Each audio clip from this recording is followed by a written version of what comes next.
What's going on, guys? Micro here, and today I'm bringing you something a little bit different. It's kind of a hybrid video between a singles game battles live as well as just a regular good old commentary. Not a live commentary, just a regular commentary. And today's topic is going to be on the new game battles integrated ladder thing that they're doing, and I'm sure you've seen this if you've been on the Infinite Warfare menu. Currently it is only on Infinite Warfare. It's not on any other CoD, not Modern Warfare Remastered, as far as I know. I haven't seen it on there. However, what this is first off, let me just quote an article from Charlie Intel here, posted on May 11th by Keshav. Something like that. I will link that article down below in the description, but maybe this will give you a little bit better understanding of what it is. And I quote, Infinity Ward has started to roll out in beta form a new game battles integration into Call of Duty, Infinite Warfare on PlayStation 4 and Xbox One. This feature was first mentioned during Activision Blizzard's investor call in November 2016.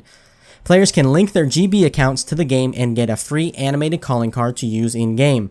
Once you link your account, all of the features unlock for you to see. Game Battles has issued a release revealing the following features are available in the Game Battles feature. All matches are also played on dedicated servers. That's really huge right here. Over the course of this beta, Game Battles competitors will have access to an updated feature set that will include automatic lobby creation with specific rule set, maps, and modes, as well as post-game match reporting directly from the game.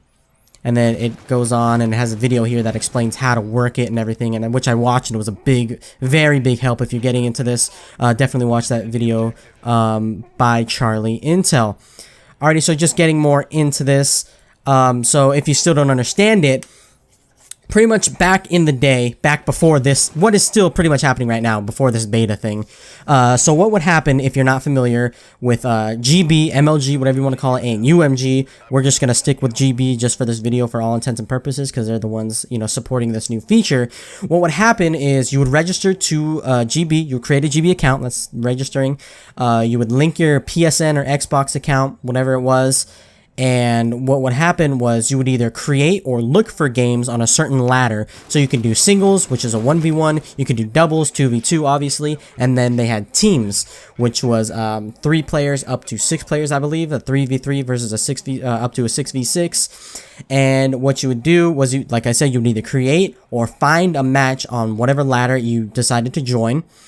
And you would do it through a private match. So you would, since the PSNs are linked, it would show it on MLG. You would add someone on your PSN or Xbox One's friends list.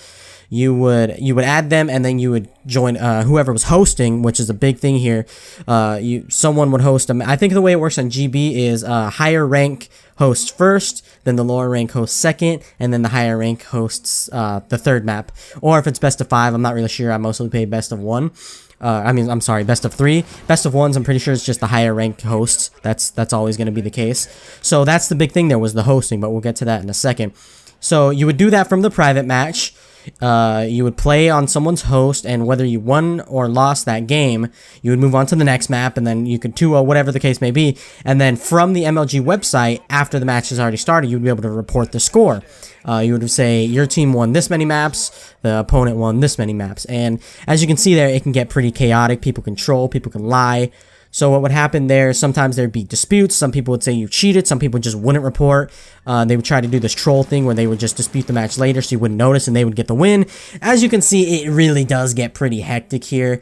And so what you're seeing in the background here, I forgot to mention, is just a 1v1 I did on this ladder. It's on this in-game beta thing. So kind of hopping all over the place here, but really what I want to get to right now is the dedicated server. So like I said before, you would host a match, or your opponent would host a match, whatever the case was. If you were higher rank, you would host first, like I said before.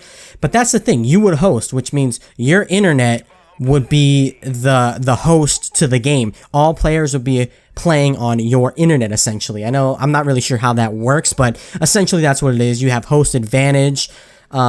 And so the host would see things just a little bit faster than everyone else in the game, and you would be able to melt. It's host advantage. If you've ever played Call of Duty, you know, or competitive at least, you know what this is. It could be very frustrating. If you're host, it could be very good. And if you have good internet, that could be very beneficial to everyone in the lobby. If you have bad internet and you host, it could be beneficial, but it's most likely just a straight headache to people in the game. So dedicated servers, if you're not familiar, is a third party that hosts the match, sorry, from a different location. It's I don't know how they do it. I don't know how they choose a dedicated server, but I would assume that it's like the mean or the average dedicated server that's closest to each person.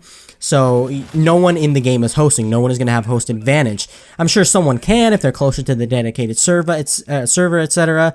However, no one in game is going to have a direct link to the host. So that's great. Everyone in Call of Duty, I think, could agree this is a huge step in the competitive scene, whether or not, casual people can pick this up, especially since it's on the main menu, and people that just play multiplayer, they're going to see this Game Battles beta thing in the menu, and they're going to say, well, what is this? Is that guy you saw there just try to hide in the smoke, planting the bomb? Get out of here with that nonsense. I can see you through the bomb. I got them eagle eyes.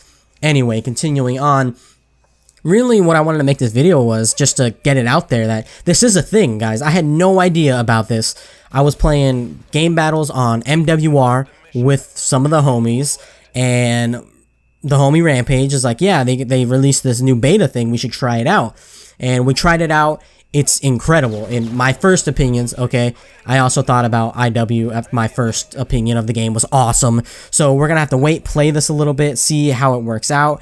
The dedicated server thing is amazing, in my opinion. It feels like, I've never played on a LAN event, so I really have no premise on saying this, but it feels like what I would imagine to play on a LAN. I don't get melted as much. As you guys know, that's been a big thing for me. In Black Ops 3, I was melted. People were melt machines on me. That's why I stopped playing. You guys know this. I have a video on that and everything. This game too, it was a big factor to me. People with good internet just completely destroy me, as this guy thinks he could run away from me. No, not today. And so the dedicated server is huge. One of the other features is that since it is on a dedicated server, no one has to host, no one has to set the rules. You join the dedicated server and it already has the map up. It already has the rules set from what you chose. The rule set is going to be on the website. And so you don't have to worry about that. You don't have to worry about what's the map. You don't have to worry about staying on the website saying, what's the map? Did I get the rules right? Because sometimes you can get the rules wrong and forfeit the map. That's just a part of the game. Sometimes it happens. And with that, it's now eliminated. The rules are completely set. It won't let you do they won't let you pick anything that's banned. It'll be grayed out. The only things there that will be available to you are things that are in the rule set, and there's no headache about it. And as soon as you finish the game, this is another thing that's cool about it, you no longer, after the games are over, have to go back to the website, report your score, and have the risk of someone disputing.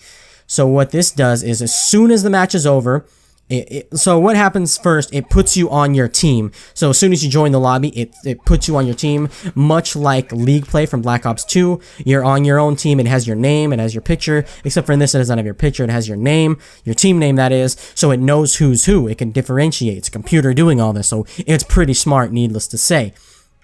So from there, after each match, you'll get a little notification saying whatever game your match number has been identified as this person winning and has been reported successfully. I haven't seen it report unsuccessfully yet. I'm sure that's a thing, and it could be very hard to find a dispute there. You probably still have to submit proof to a referee. So that could be a downside. However, it hasn't messed up once for me. And then, so as soon as you win 2 games, if you're doing a best of 3, it'll automatically report it. If it goes to a third game, it'll automatically report it, and it automatically reports the win and the loss for the opposing team, or you if you lose. So that's really, really cool. It takes away the thinking and the headache of really just, it's not that big of a deal, but it did eat some time away. Going to the website, reporting your score, finding out what map, maybe having the rules wrong, setting the rules. Sometimes it could be a bit hectic, as watch his camo play, baby. Look at that. Shaky shots. I see that, but I got away, planted the bomb, camoed up, boom. You'll see the last round here. I dominated it here, so I'm going to start wrapping it up. However, the only downside I can see right now for this is that, well, first of all, I'm just biased. I like to play on UMG. The competition's fiercer over there, I believe, and you could also do wagers, which is playing for money. So I believe it would be great if UMG could integrate this at some point. And since this is only a beta, I hope it lasts. I hope they do roll out and like a true version of this in World War II that's coming out here. So that's definitely a downside. If it is just a beta, they take it out and they teased us a little bit, and now they're saying, we have tweaks to do, and they take it down and won't be available for World War II. That would be bad, but that's still yet to be seen. And also, I'm not sure if this happens in pros. I haven't watched much competitive in this game. As you can see, I wrap it up here. There's the draft is enabled for your rig, as well as the create a class system thing is up there. So that takes about, I think it was like 85 or 75 seconds, and then the rig thing takes a little bit of time. So that is what it is, and you know, you can only do what you can do, as they say. Or I don't know who says that. I say that, I guess. Anyway, just wrapped it up there. As you guys can see, I showed you first and third map of this singles game battles live. I hope you did enjoy. I hope you did enjoy the commentary. Let me know what you guys think of this Infinite Warfare beta thing down below in the comment section. And until next time, guys, let your people know that Micro's out here playing on some dedicated servers, man. And I will see you on the next video or live stream. Peace out, guys.